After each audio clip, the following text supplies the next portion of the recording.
as-saimuna fi an-nar, kuna watu waliofunga lakini hum fi an-nar, wamefunga lakini hum fi an-nar, kutokamana na makosa kama haya ya kutukana watu, ya kuwasingizia uzinifu watu, ya kumwaga damu za watu. Lakini sio hivyo, watu hawa pia wamepiga watu bila hatia. Ndugu zangu, antaqilu bihadaratikum sharifa hadhi, na kuhamishani kidogo kuizungumzia hadithi hii kwenye hichi kipengele. Nchi ya Irani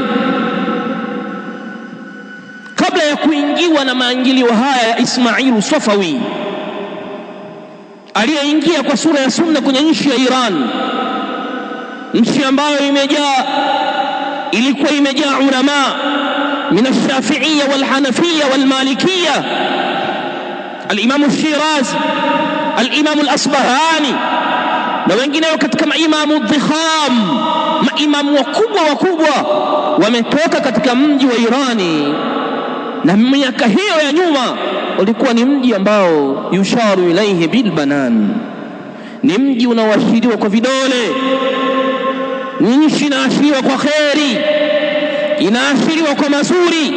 Al-Imam Shirazi Shafi'i, hili bahari la elimu, al-Imam Shirazi hadha min Iran, anatokea katika nchi ya Iran, Furs. Hii ni miaka ya nyuma sana, mpaka mwaka 1900 na kitu, mpaka mwaka 1090 na alipokuja kuingia bwana mmoja aitwaye Ismail Safawi, akauleta utawala wa Safawia katika nchi ya Iran. Mwanzo wa historia yake alikuwa ni Sunni, kwa sababu kipindi hicho utawala ulikuwa ni utawala wa Dawlatul Uthmaniyya, utawala wa Uthmani Empire uliokuwepo Uturuki kabla ya kuharibiwa na Ataturki alayhi min Allah ma yastahiqu. Ismail Safawi aliingiza katika nchi wa Irani, akaanza harakati polepole, wa adkhala at-tashayyu'a fi Iran, akaingiza ushia katika nchi ya Iran, akaanza kunyanyua sha'nu ahla bait Rasulillah, akaanza kunyanyua jambo la familia ya Mtume sallallahu alaihi wasallam, na pia vile vile wayuhinu amra sahaba, na akaanza kulidogosha jambo la masahaba, wakina Abu Bakar, wakina Umar, wakina Uthman, wakina Talha na wengineo. Sumu hii imekuja kuzaa watawala mbalimbali mpaka huyo aliyeondoka Ayatullah al-Khumaini alayhi min Allah ma yastahiqu. Ndugu zangu, tunazungumza historia hii wa nahnu ala dhukrin, tukiwa na kumbukumbu zilizokuwa thaqiba, tunayaona yanaendelea kwenye ulimwengu wa leo hii. Msije mkaisahau historia hii.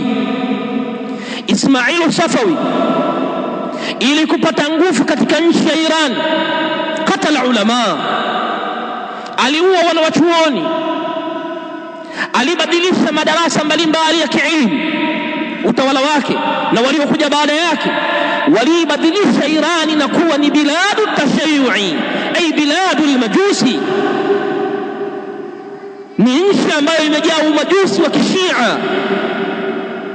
Mashafii waliokuwemo ima waliuliwa, ima wengine walikimbia nchi.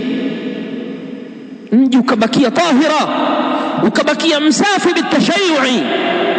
Waliokuwa watu wa sunna wakauliwa katika nchi ya Iran. Na mimi ninakupa challenge ndogo tu, ninakupa challenge ndogo tu kwa wakati huu. Una simu yako, una marafiki zako wanasoma Iran, wa Tanzania wasiokuwa wa Tanzania, fas'aluhum, waulize aina tujadu masajidi ahli sunna, aina tujadu masajidu ahli sunna, misikiti ya watu wasiokuwa mashia inapatikana wapi katika nchi ya Iran? Misikiti yote hudimat, ilibomolewa, ima kubadilishwa madrasa mbalimbali. Madrasa iliyokuwa maarufu Madrasatul Faruq, madrasa ilijulikana kwa jina la Umar bin Khattab, ghuyirat wa budilat, ilibadilishwa. Na wakati mwingine walibomoa ukuta wake wa mbele na wakalifuta jina lililokuwepo pale. Hawataki kusikia jina la Umar ibn Khattabi katika nchi ya Iran. Walihadha, na ndio maana mnawasikia al-Iraniyun hinama yasiluna ila al-Kaaba, pindi wanapofika kwenye Kaaba, ile Kaaba al-musharrafa, wao wanapofanya tawafu wanasema Allahumma il'an sanamai Quraish, ewe Allah yalaani masanamu mawili ya Quraishi, Abu Bakar na Umar. Hawa watu hawa walipoweza kumakinika kwenye nchi yao ya Iran, mmoja ya siasa walioitumia ni kuwasomesha vijana wao elimu ya kiulimwengu, kwa sababu target ya kishia na kiiran ni kuitawala jaziratul Arab. Yani zile nchi zote za Kiarabu unazozijua wewe, makusudio ya Muirani, nuktatul intilaqi ya mwanzo ni zote ziwe tahta saitarati, aweze kuwa juu ya hizo nchi zote. Alitoa nguvu kubwa sana na mali kuwasomesha, aliwasomesha, na ndio hawa mnawasikia leo Irani ni nchi inateteresha dunia kwa silaha.